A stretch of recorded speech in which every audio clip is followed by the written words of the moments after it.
Assalamu alaikum wa rahmatullahi wa barakatuh. Welcome, dear viewers, with the program of The Benefits, Al-Fawaid. I'm your host, AbdulRahman Dimishkia. We were talking in the last episode about the greatness of Allah and the promise that He has given to the mother of Musa. It was a wonderful story. But we had to stop on the other paragraph of his book. Some wonderful sentences that he mentioned in his book, saying, من أعجب الأشياء أن تحبه أن تعرفه ثم لا تحبه. It is one of the amazing things that you know Him, that means Allah, but you do not love Him. وأن تسمع داعيه ثم تتأخر عن الإجابة. And that you hear His caller inviting you to Him, but you delay yourself from responding to Him. وأن تعرف قدر الربح في معاملته. And you know the value, the great gaining in dealing with Him, but you leave Him and start to deal with someone else. وأن تعرف قدر غضبه ثم تتعرض له. And then you know, it is also amazing, that you know the greatness of His anger, then you subject yourself to His anger. وأن تذوق ألم الوحشة في معصيته. And then you taste the suffer of cheerlessness and loneliness when you disobey Him. Then you do not seek the intimacy of obeying Him. You taste the suffer of cheerlessness when you disobey Him. Then you do not seek the intimacy of obeying Him. The intimacy is the fruit of obedience. You do not obey Allah, then you have to suffer. You have to feel the taste of bitterness and loneliness. You see, when you satisfy your body, this will be on the account of the happiness of your heart. Don't forget these words. So it is also amazing that you taste the pains of cheerlessness when you disobey Him. Then you do not seek the intimacy of obeying Him. And that you وأن تذوق العذاب عند تعلق القلب بغيره, that you taste the suffer when your heart clinges to someone else other than Him. Then you do not run away from Him. Then you do not run away from Him to the gardens of coming to Him and submitting yourself to Him. And what is mostly amazing, more than ever been mentioned, your knowledge that لا بد لك منه, there is no way out of the need of Allah, and that you need Him more than anything else, but you turn away from Him and turn away to something that make you more distant and more distant from Him. And another title, or another topic, titled as ظهر الفساد في البر والبحر. We find that in the This title is to be taken from a beautiful verse from the chapter number 30, verse 41, where Allah the Almighty says,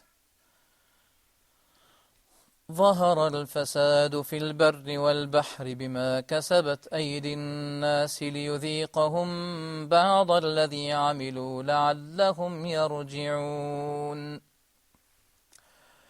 Corruption has overtaken in land and sea for what the hands of the people have earned,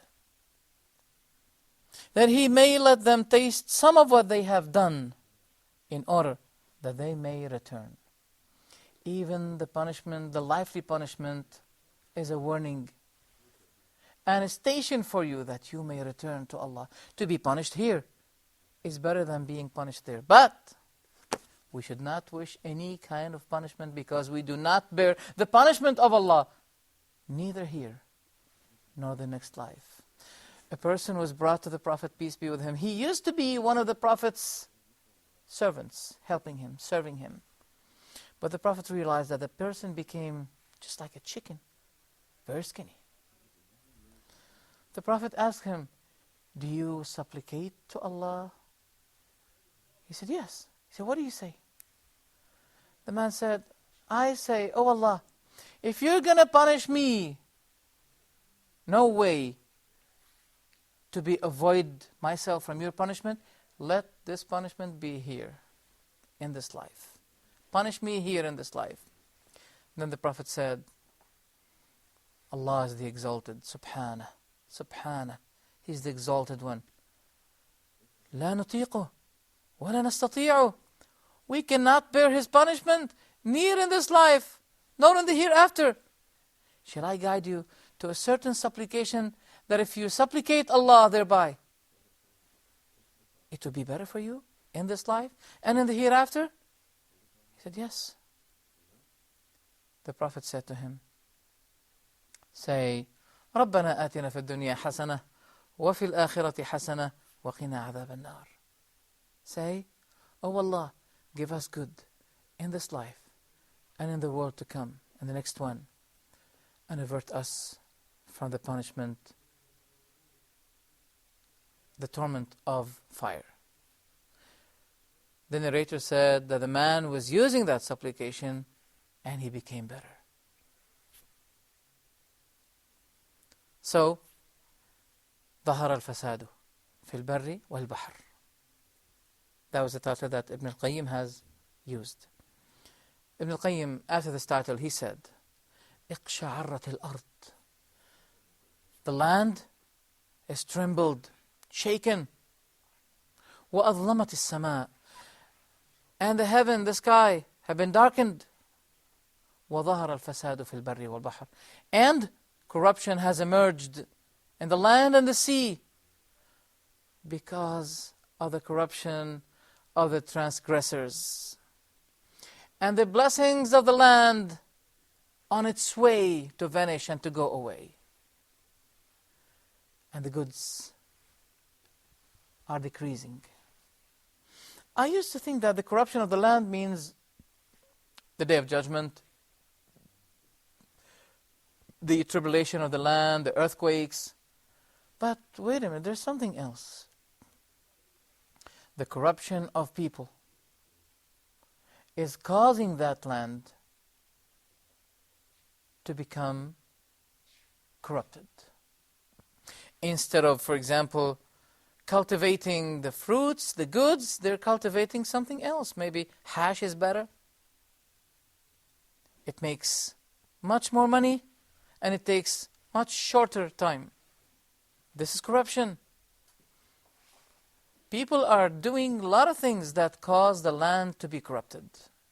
It's by what their own hands had already earned. وَتَكَدَّرَتِ الْحَيَاةِ. And the life had troubled because of the sins of the corruptors. And the writers who write our good deeds and bad deeds have complained to Allah. The abundance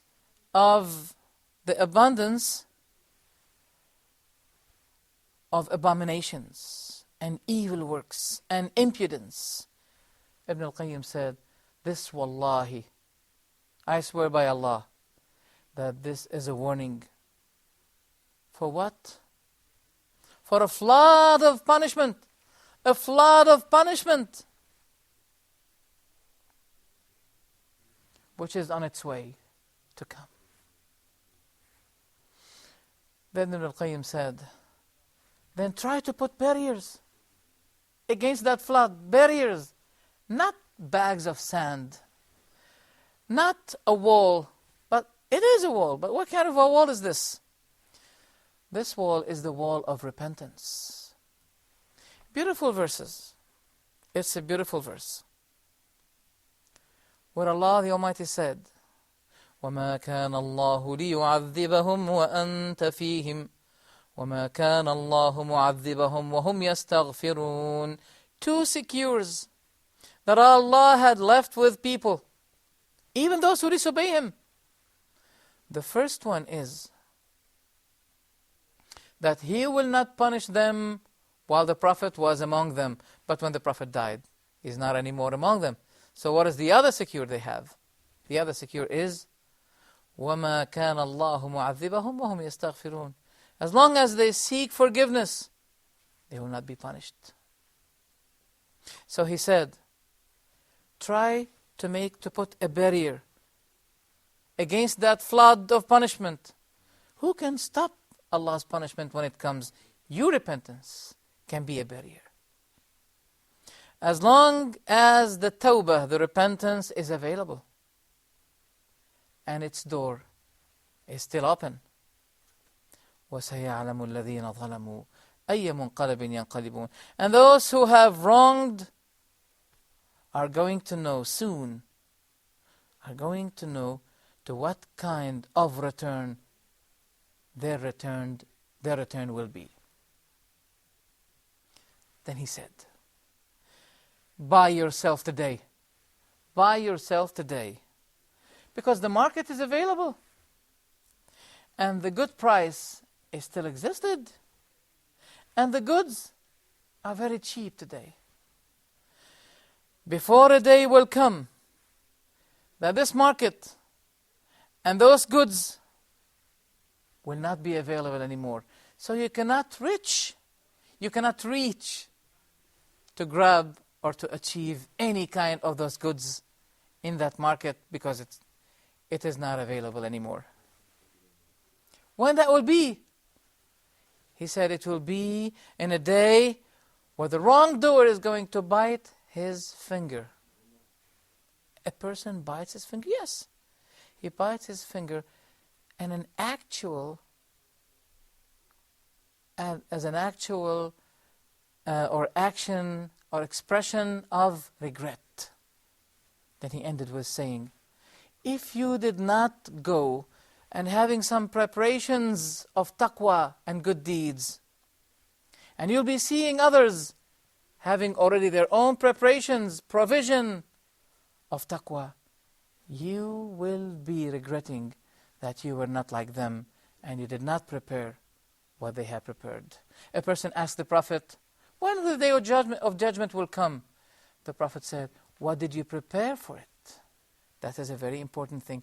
Did we prepare any taqwa before asking about the day of judgment? Don't ask about the day of judgment, but ask yourself, what did you prepare for the day of judgment? Thank you very much, and be with us at the next episode of The Benefits. Wassalamu alaikum wa rahmatullah.